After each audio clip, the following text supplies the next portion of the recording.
नमस्कार। दोपहर समाचार में आपका स्वागत है।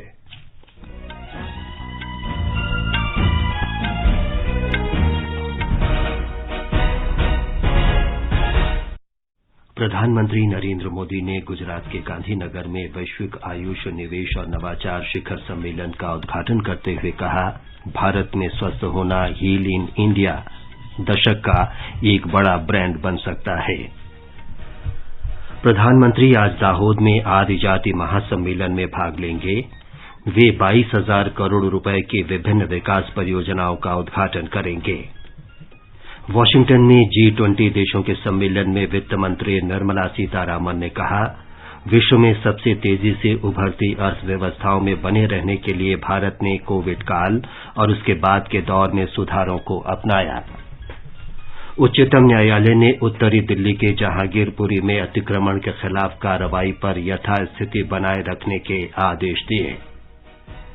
रक्षा मंत्रालय ने पिछले वित्त वर्ष में बजट का 65.5% घरेलू उद्योगों से साजो सामान खरीदने पर व्यय किया। विज्ञान और प्रौद्योगिकी मंत्री डॉक्टर जितेंद्र सिंह ने आज नई दिल्ली में सिविल सेवा दिवस के उपलक्ष्य में 2 दिवसीय कार्यक्रम का उद्घाटन किया।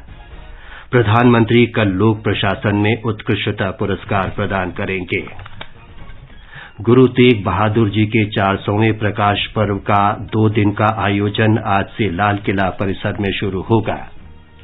प्रधानमंत्री नरेंद्र मोदी कल राष्ट्र को संबोधित करेंगे। अंतर्राष्ट्रीय मुद्रा कोष ने कहा, रूस यूक्रेन संघर्ष के कारण वैश्विक अर्थव्यवस्था की वृद्धि दर धीमी रहेगी। श्रीलंका में पुलिस की गोलीबारी में एक प्रदर्शनकारी मारा गया और अनेक घायल हो गए। बढ़ती महंगाई, आवश्यक वस्तुओं की कमी और देर तक बिजली कटौती के विरोध में लोगों का प्रदर्शन। संतोष ट्रॉफी फुटबॉल चैंपियनशिप में आज शाम 4 बजे पंजाब का सामना राजस्थान से और रात 8 बजे मेघालय का मुकाबला मेजबान केरल से होगा। और आईपीएल क्रिकेट में मुंबई में आज शाम 7:30 बजे दिल्ली कैपिटल्स का सामना पंजाब किंग्स से होगा। दोपहर समाचार में जागृति शर्मा के साथ मैं विमलेंदु पांडे। देश के 75वें स्वाधीनता दिवस समारोह के उपलक्ष्य में आजादी का अमृत महोत्सव के अंतर्गत सरकार अनेक गतिविधियों का आयोजन कर रही है। इस अवसर को जन उत्सव के रूप में मनाते हुए आकाशवाणी समाचार स्वाधीनता संग्राम और उसके गौरवशाली इतिहास पर विशेष प्रश्नोत्तरी कार्यक्रम प्रसारित कर रहा है। ये क्विज 15 अगस्त 2022 तक प्रत्येक सोमवार और मंगलवार को समाचार प्रभात में प्रसारित होगा। भारतीय डाक विभाग अमृत महोत्सव क्विज में आकाशवाणी के साथ सहयोगी के रूप में शामिल है। कल अमृत महोत्सव क्विज का प्रश्न था, उस स्वतंत्रता सेनानी का मूल नाम बताएं जिन्हें गांधी जी ने सावित्री देवी का नाम दिया था और जो कर्शियांग में नजरबंदी से नेताजी के बच निकलने में मददगार रही थीं। सही उत्तर है हेलेन लेप्चा। आकाशवाणी समाचार को दुनिया भर के श्रोताओं से इस प्रश्न का उत्तर मिला। भाग्यशाली विजेता हैं नागालैंड में दीमापुर में आर्मी सप्लाई रोड के हेमंत सखर डांडे। मैं हेमंत साखर डांडे सीएजी डिपो दीमापुर नागालैंड से अमृत महोत्सव क्विज का विजेता बनने पर आकाशवाणी को बहुत बहुत धन्यवाद देता हूं, क्योंकि इस प्रतियोगिता में करोड़ों श्रोता भाग लेते हैं। अमृत महोत्सव क्विज हमारे स्वतंत्रता सेनानियों के बारे में वीरता और कौशल की जानकारी प्रदान करता है और मैं चाहूंगा इसी प्रकार के कार्यक्रम आकाशवाणी से प्रसारित होते रहें जो उन्हें और ऊंचाइयों पर ले जाएंगे। अमृत महोत्सव क्विज का अगला प्रश्न सोमवार 25 अप्रैल को पूछा जाएगा। श्रोताओं से आग्रह है कि वे आकाशवाणी के साथ अमृत महोत्सव क्विज में शामिल होकर स्वतंत्रता की 75वीं वर्षगांठ के समारोह में शामिल हों। अब समाचार विस्तार से। प्रधानमंत्री नरेंद्र मोदी ने कहा है कि भारत में स्वस्थ होना हील इन इंडिया इस दशक का सबसे बड़ा ब्रांड बन सकता है। आयुर्वेद, यूनानी और सिद्ध चिकित्सा पद्धति पर आधारित आरोग्य केंद्र अत्यधिक लोकप्रिय हो सकते हैं। श्री मोदी ने भारतीय वीजा के लिए नई श्रेणी आयुष वीजा की भी घोषणा की, ताकि विदेशियों को आयुष क्षेत्र में भारतीय विशेषज्ञता का लाभ मिल सके। प्रधानमंत्री ने आज गांधीनगर के महात्मा मंदिर में वैश्विक आयुष निवेश और नवाचार सम्मेलन के उद्घाटन अवसर पर ये बात कही। मॉरिशस के प्रधानमंत्री प्रविंद कुमार जगनाथ और विश्व स्वास्थ्य संगठन के महानिदेशक डॉ टेड्रोस गैब्रियासिस भी इस अवसर पर मौजूद थे। प्रधानमंत्री ने इस अवसर पर आयुष निर्यात संवर्धन परिषद की भी वर्चुअल माध्यम से शुरूआत की। श्री मोदी ने आयुष सूचना केंद्र, आयुष नेक्स्ट और आयुसॉफ्ट जैसी सूचना प्रौद्योगिकी की भी शुरूआत की। प्रधानमंत्री ने कहा कि पहले ये कोई कल्पना भी नहीं कर सकता था कि भारत इतनी जल्दी कोविड वैक्सीन विकसित कर लेगा। श्री मोदी ने कहा कि इससे संकेत मिलता है कि नवाचार और निवेश किसी भी क्षेत्र की ताकत बढ़ा सकते हैं। उन्होंने कहा कि आयुष भविष्य में अधिकतम निवेश आकर्षित करेगा।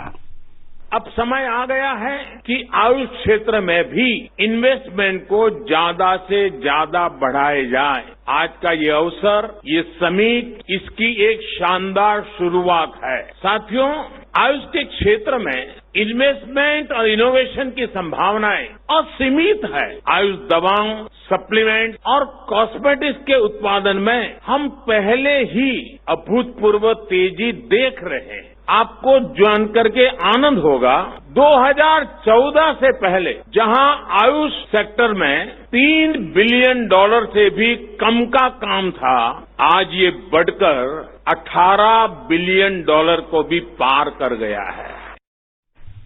श्री नरेंद्र मोदी ने कहा कि आयुष के क्षेत्र में निवेश और नवाचार की असीम संभावनाएं हैं। प्रधानमंत्री ने कहा कि भारत में अब यूनिकॉर्न का युग चल रहा है। इस वर्ष अब तक भारत के 14 स्टार्टअप यूनिकॉर्न क्लब में शामिल हुए हैं। एक प्रकार से भारत का स्टार्टअप का एक स्वर्णिम युग शुरू हो चुका है। एक प्रकार से भारत में आज यूनिकॉर्न्स का दौर है। साल 2022 में ही अब तक भारत के 14 स्टार्टअप्स यूनिकॉर्न क्लब में जुड़ चुके हैं। मुझे पूरा विश्वास है कि बहुत ही जल्द आयुष के हमारे स्टार्टअप से भी यूनिकॉर्न उभर कर सामने आएगा। प्रधानमंत्री नरेंद्र मोदी ने कहा कि भारत विशेष आयुष मार्ग भी बनाने जा रहा है। ये भारत में बने उच्च गुणवत्ता वाले आयुष उत्पादों पर लागू होगा।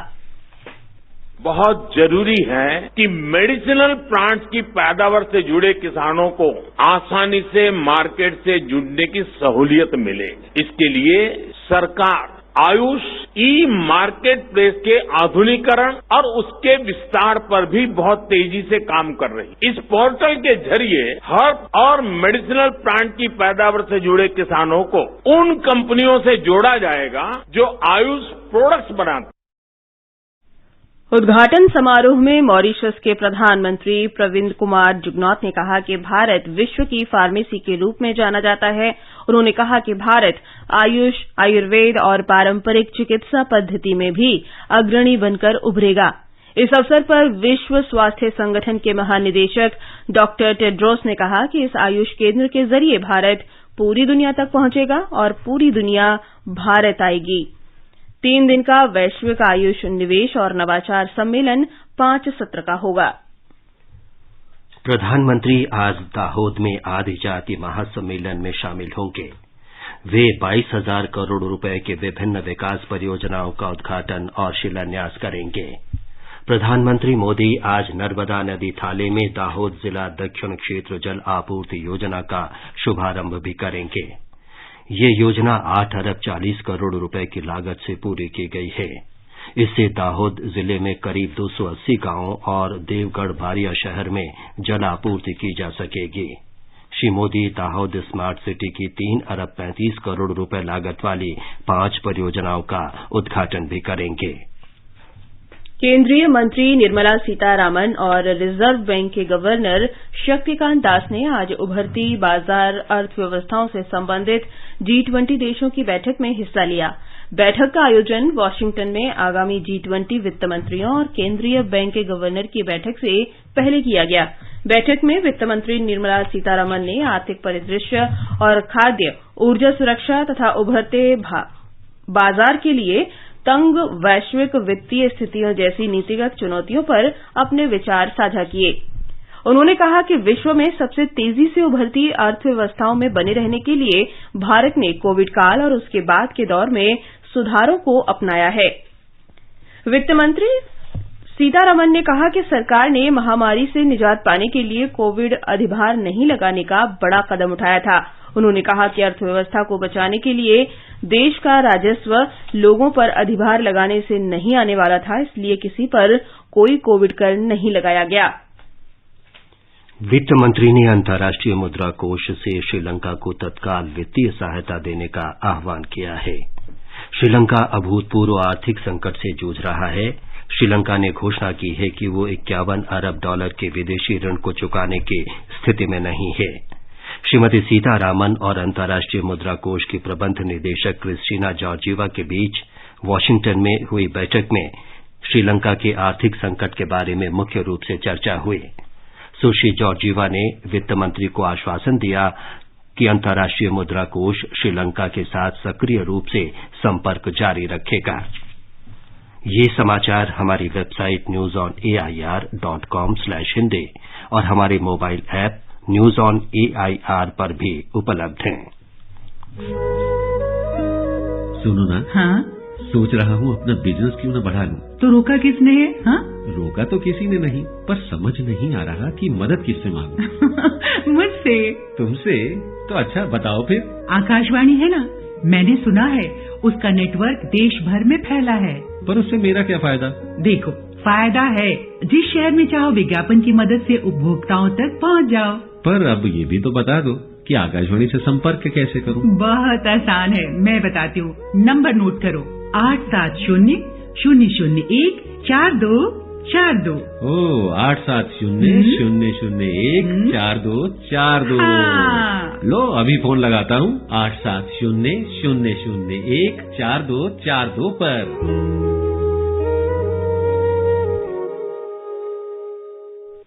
दोपहर समाचार में आपका फिर स्वागत है। प्रधानमंत्री नरेंद्र मोदी कल लोक सेवा दिवस पर लोक प्रशासन में उत्कृष्टता पुरस्कार प्रदान करेंगे। ये पुरस्कार 2021 के लिए दिए जाएंगे। जन कल्याण के लिए केंद्र और राज्य सरकारों के जिलों और संगठनों द्वारा किए गए असाधारण और नवीन कार्यों के सम्मान के लिए ये पुरस्कार प्रदान किए जाते हैं। लोक सेवा दिवस के अवसर पर आज नई दिल्ली में 2 दिन के कार्यक्रम का उद्घाटन किया गया।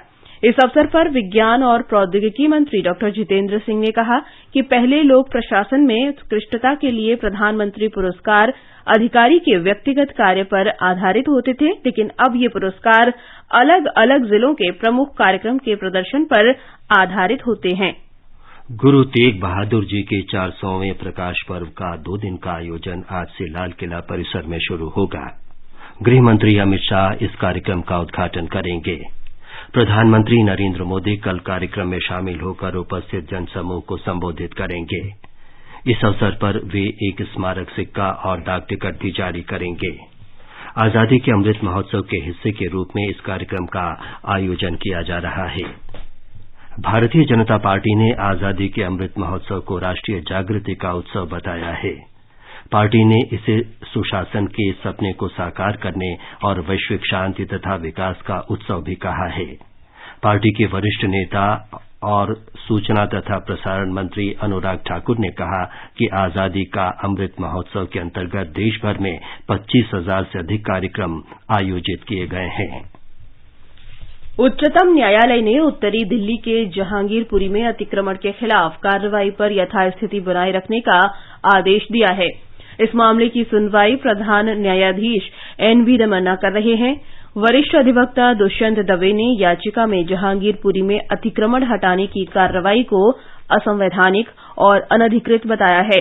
जहांगीरपुरी में हाल ही में हिंसा हुई थी। न्यायमूर्ति रमन्ना ने यथास्थिति बनाए रखने का आदेश दिया। इस मामले की अगली सुनवाई कल होगी। रक्षा मंत्रालय ने पिछले वित्त वर्ष में घरेलू खरीद के लिए पूंजीगत बजट का 65.5% इस्तेमाल किया है। मंत्रालय ने वित्त वर्ष 2021-22 में घरेलू उद्योग के लिए पूंजी खरीद बजट का 64% निर्धारित किया था।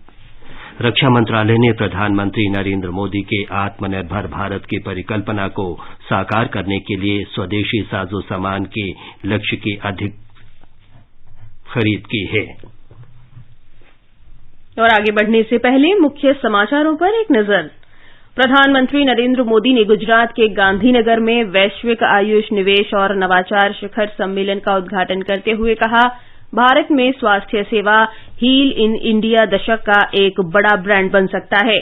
प्रधानमंत्री आज दाहोद में आदिजाति महासम्मेलन में भाग लेंगे। वे 22,000 करोड़ रुपए की विभिन्न विकास परियोजनाओं का उद्घाटन करेंगे। वाशिंगटन में G20 देशों के सम्मेलन में वित्त मंत्री निर्मला सीतारमण ने कहा, विश्व में सबसे तेजी से उभरती अर्थव्यवस्थाओं में बने रहने के लिए भारत ने कोविड काल और उसके बाद के दौर में सुधारों को अपनाया। उच्चतम न्यायालय ने उत्तरी दिल्ली के जहांगीरपुरी में अतिक्रमण के खिलाफ कार्रवाई पर यथास्थिति बनाए रखने के आदेश दिए। रक्षा मंत्रालय ने पिछले वित्त वर्ष में बजट का 65.5% घरेलू उद्योगों से साजो सामान खरीदने पर व्यय किया। विज्ञान और प्रौद्योगिकी मंत्री डॉक्टर जितेंद्र सिंह ने आज नई दिल्ली में सिविल सेवा दिवस के उपलक्ष्य में 2 दिवसीय कार्यक्रम का उद्घाटन किया। प्रधानमंत्री कल लोक प्रशासन में उत्कृष्टता पुरस्कार प्रदान करेंगे। गुरु तेग बहादुर जी के 400वें प्रकाश पर्व का 2 दिन का आयोजन आज से लाल किला परिसर में शुरू होगा। प्रधानमंत्री नरेंद्र मोदी कल राष्ट्र को संबोधित करेंगे। अंतर्राष्ट्रीय मुद्रा कोष ने कहा, रूस यूक्रेन संघर्ष के कारण वैश्विक अर्थव्यवस्था की वृद्धि दर धीमी रहेगी। श्रीलंका में पुलिस की गोलीबारी में एक प्रदर्शनकारी मारा गया और अनेक घायल हो गए। बढ़ती महंगाई, आवश्यक वस्तुओं की कमी और देर तक बिजली कटौती के विरोध में लोगों का प्रदर्शन। संतोष ट्रॉफी फुटबॉल चैंपियनशिप में आज शाम 4 बजे पंजाब का सामना राजस्थान से और रात 8 बजे मेघालय का मुकाबला मेजबान केरल की टीम से होगा। और आईपीएल क्रिकेट में मुंबई में आज शाम 7:30 बजे दिल्ली कैपिटल्स का सामना पंजाब किंग्स से होगा। स्वास्थ्य सचिव राजेश भूषण ने बढ़ते कोविड मरीजों और कोरोना संक्रमण की बढ़ती दर के प्रति सतर्क करने के लिए हरियाणा, उत्तर प्रदेश, दिल्ली, महाराष्ट्र और मिजोरम को पत्र लिखा है। स्वास्थ्य सचिव ने तत्पर और प्रभावशाली कोविड प्रबंधन के लिए आवश्यक उपाय करने और संक्रमण पर नजर रखने की सलाह दी। राष्ट्रव्यापी कोविड टीकाकरण अभियान के तहत अब तक देश में 186 करोड़ 90 लाख से अधिक टीके लगाए जा चुके हैं। स्वास्थ्य मंत्रालय ने बताया है कि कल 17,23,000 से अधिक टीके लगाए गए। मंत्रालय ने कहा कि पिछले 24 घंटों में 2,000 से अधिक नए लोगों में संक्रमण की पुष्टि हुई। इस समय 12,340 रोगियों का उपचार किया जा रहा है। स्वस्थ होने की दर 98.76% है। आजादी के अमृत महोत्सव के हिस्से के रूप में आकाशवाणी समाचार स्वतंत्रता आंदोलन से संबंधित 75 कड़ियों का कार्यक्रम निशान प्रसारित कर रहा है। इसका प्रसारण प्रत्येक बुधवार को परिक्रमा कार्यक्रम में शाम 4:45 पर किया जाता है।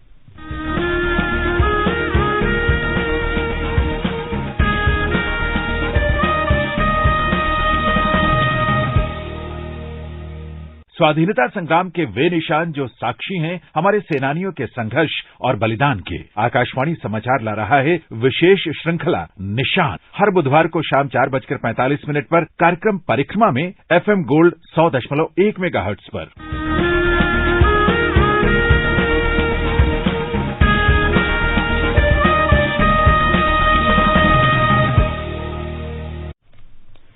आजादी के अमृत महोत्सव के अंतर्गत आइए अब सुनते हैं आकाशवाणी की विशेष प्रस्तुति आजादी का सफर। आजादी का अमृत महोत्सव।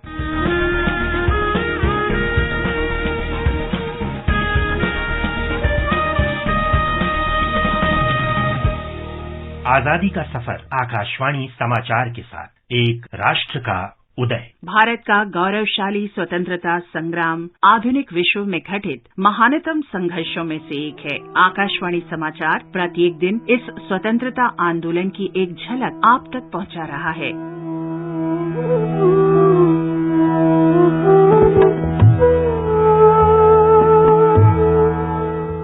आज की कड़ी में हम महान स्वतंत्रता सेनानी और हिंदुस्तानी शास्त्रीय संगीतज्ञ विख्यात बांसुरी वादक पन्नालाल घोष का स्मरण कर रहे हैं, जिनका निधन 1960 में आज के ही दिन हुआ था। बारिसाल में अपनी युवावस्था में पन्नालाल स्वाधीनता संग्राम से जुड़े रहे। अपने संगीत सफर के शुरुआती चरण में वे गुरुदेव रविंद्रनाथ टैगोर और काजी नजरुल इस्लाम जैसी हस्तियों के संपर्क में आए, जिन्होंने उनमें राष्ट्रवाद की प्रबल भावना जगाई। महान संगीतज्ञ उस्ताद अलाउद्दीन खां के शिष्य पन्ना लाल को हिंदुस्तानी शास्त्रीय संगीत में बांसुरी को मंच प्रस्तुति में लोकप्रिय बनाने का श्रेय जाता है। वे भारतीय शास्त्रीय बांसुरी वादन के प्रणेता माने जाते।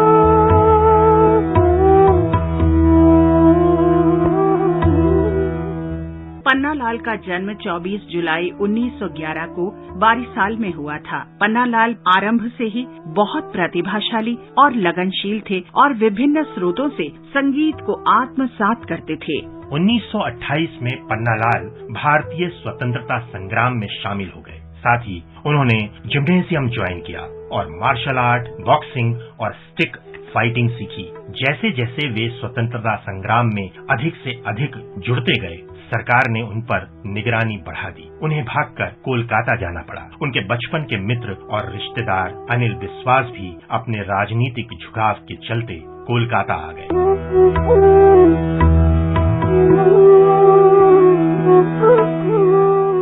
कोलकाता में पन्ना लाल को अपना संगीत कौशल और निखारने का मौका मिला और उन्होंने कई संगीत प्रस्तुतियों में भी सहयोग किया। 1940 में अपने संगीत करियर को और विस्तार देने के लिए वे मुंबई आ गए। उन्होंने बॉम्बे टॉकीज फिल्म स्टूडियो में काम शुरू किया और कुछ लोकप्रिय फिल्मों में संगीत दिया।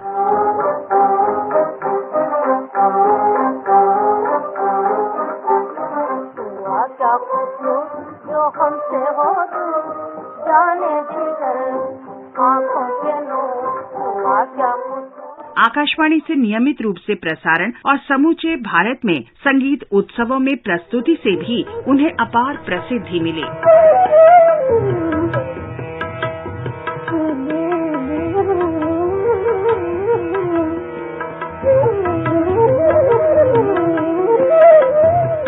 एक सच्चे देशभक्त के रूप में पन्नालाल घोष ने 1951 की राष्ट्रवादी फिल्म आंदोलन के लिए उद्वेलित कर देने वाली रचनाएं और बांसुरी की तान में पिरोया पार्श्व संगीत दिया। सुबह की पहली किरण तक जिंदगी मुश्किल में है। इस फिल्म में स्वतंत्रता संग्राम की वास्तविक फुटेज ली गई थी। फिल्म के कथानक में महात्मा गांधी, जवाहरलाल नेहरू और अन्य नेताओं के भाषण और बातचीत भी शामिल।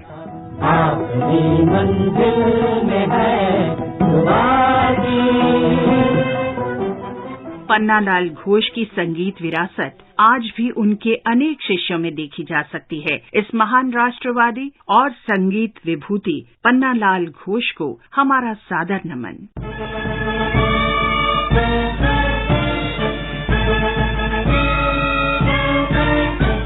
आज हम इंडियन नेशनल आर्मी के तीर्थी सिंह का भी स्मरण कर रहे हैं, जिनका जन्म 20 अप्रैल 1914 को पंजाब के होशियारपुर में हुआ था। ब्रिटिश सेना में एक सिपाही के रूप में तैनात पृथ्वी सिंह को 1942 में सिंगापुर में जापानी सेना ने गिरफ्तार कर लिया। 1 मार्च 1942 को वे स्वेच्छा से इंडियन नेशनल आर्मी में शामिल हो गए और बर्मा में मित्र देशों की सेना के खिलाफ लड़े।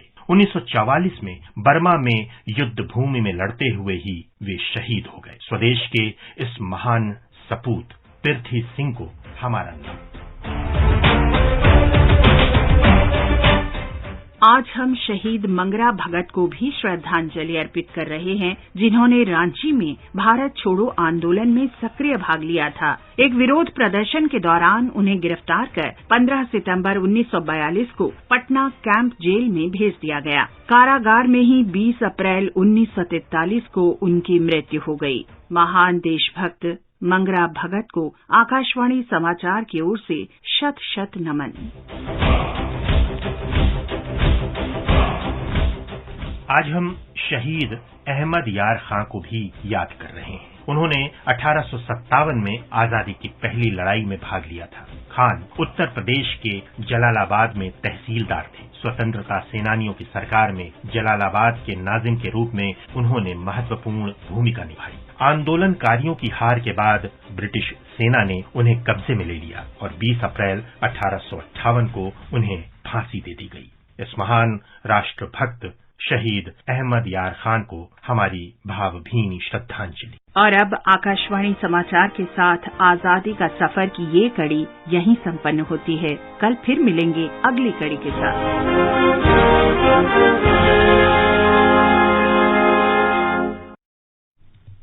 ये समाचार आकाशवाणी से प्रसारित किए जा रहे हैं। ताजा समाचार जानने के लिए आप हमारे Twitter handle @AIR News Hindi को फॉलो कर सकते हैं। कंपटीशन की अगर आप कर रहे हैं तैयारी, तो उनके लिए ऑल इंडिया रेडियो पर हम लाए हैं अभ्यास, एक ऐसा कार्यक्रम जिसमें आप पूछेंगे सवाल व्हाट्सएप नंबर 9289094044 पर, या फिर ईमेल करेंगे abhyas.airnews@gmail.com पर, और हमारे विशेषज्ञ देंगे इसका जवाब। इस बार का विषय है इकोनॉमिक्स। सवाल भेजने की अंतिम तारीख है 20 अप्रैल। आपका अभ्यास हमारा प्रयास।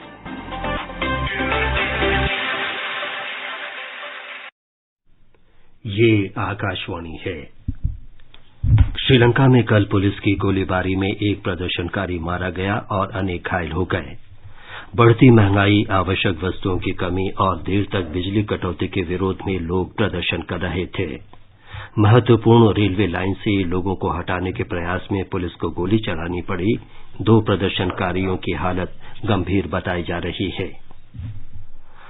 अंतर्राष्ट्रीय मुद्रा कोष की रिपोर्ट में कहा गया है कि रूस यूक्रेन संघर्ष के कारण वैश्विक अर्थव्यवस्था की वृद्धि दर धीमी रहेगी। पिछले वर्ष 6.1% की तुलना में इस वर्ष वैश्विक अर्थव्यवस्था 3.6% की दर से बढ़ेगी। संतोष ट्रॉफी फुटबॉल चैंपियनशिप में मल्लपुरम में आज शाम 4 बजे पंजाब का सामना राजस्थान से होगा। रात 8 बजे मेघालय और मेजबान केरल का मैच होगा। आईपीएल क्रिकेट में आज मुंबई में शाम 7:30 बजे दिल्ली कैपिटल्स का सामना पंजाब किंग्स से होगा। केरल में रविवार तक आंधी चलने और बिजली चमकने के साथ वर्षा जारी रहने का अनुमान है। राज्य के विभिन्न जिलों में सामान्य चेतावनी जारी की गई है। मौसम विभाग ने बंगाल की खाड़ी पर बने चक्रवात के प्रभाव से आने वाले दिनों में राज्य में तेज हवाएं चलने की आशंका व्यक्त की है। अब एक नजर आज के मौसम पर। सबसे पहले देश के 4 महानगरों के मौसम का हाल। राजधानी दिल्ली में लू चल रही है। मुंबई, चेन्नई और कोलकाता में बादल छाए रहेंगे। उत्तर भारत में श्रीनगर, जम्मू, लेह, मुजफ्फराबाद और गिलगित में बादल छाए रहेंगे। मुजफ्फराबाद और गिलगित में गरज के साथ वर्षा हो सकती है। अंत में मुख्य समाचार एक बार फिर। प्रधानमंत्री नरेंद्र मोदी ने गुजरात के गांधीनगर में वैश्विक आयुष, निवेश और नवाचार शिखर सम्मेलन का उद्घाटन करते हुए कहा, भारत में स्वास्थ्य सेवा हील इन इंडिया दशक का एक बड़ा ब्रांड बन सकता है। प्रधानमंत्री आज दाहोद में आदिजाति महासम्मेलन में भाग लेंगे। वे 22,000 करोड़ रुपए के विभिन्न विकास परियोजनाओं का उद्घाटन करेंगे। वाशिंगटन में G20 देशों के सम्मेलन में वित्त मंत्री निर्मला सीतारामन ने कहा, विश्व में सबसे तेजी से उभरती अर्थव्यवस्थाओं में बने रहने के लिए भारत ने कोविड काल और उसके बाद के दौर में सुधारों को अपनाया। उच्चतम न्यायालय ने उत्तरी दिल्ली के जहांगीरपुरी में अतिक्रमण के खिलाफ कार्रवाई पर यथास्थिति बनाए रखने के आदेश दिए। रक्षा मंत्रालय ने पिछले वित्त वर्ष में बजट का 65.5% घरेलू उद्योगों से साजो सामान खरीदने पर व्यय किया। विज्ञान और प्रौद्योगिकी मंत्री डॉक्टर जितेंद्र सिंह ने आज नई दिल्ली में सिविल सेवा दिवस के उपलक्ष्य में 2 दिवसीय कार्यक्रम का उद्घाटन किया। प्रधानमंत्री कल लोक प्रशासन में उत्कृष्टता पुरस्कार प्रदान करेंगे। गुरु तेग बहादुर जी के 400वें प्रकाश पर्व का 2 दिन का आयोजन आज से लाल किला परिसर में शुरू होगा। प्रधानमंत्री नरेंद्र मोदी कल राष्ट्र को संबोधित करेंगे। अंतर्राष्ट्रीय मुद्रा कोष ने कहा, रूस यूक्रेन संघर्ष के कारण वैश्विक अर्थव्यवस्था की वृद्धि दर धीमी रहेगी। श्रीलंका में पुलिस की गोलीबारी में एक प्रदर्शनकारी मारा गया और अनेक घायल हो गए। बढ़ती महंगाई, आवश्यक वस्तुओं की कमी और देर तक बिजली कटौती के विरोध में लोगों का प्रदर्शन। और संतोष ट्रॉफी फुटबॉल चैंपियनशिप में आज शाम 4 बजे पंजाब का सामना राजस्थान से और रात 8 बजे मेघालय का मुकाबला केरल की टीम से होगा। इसके साथ ही दोपहर समाचार का ये अंक समाप्त हुआ। नमस्कार।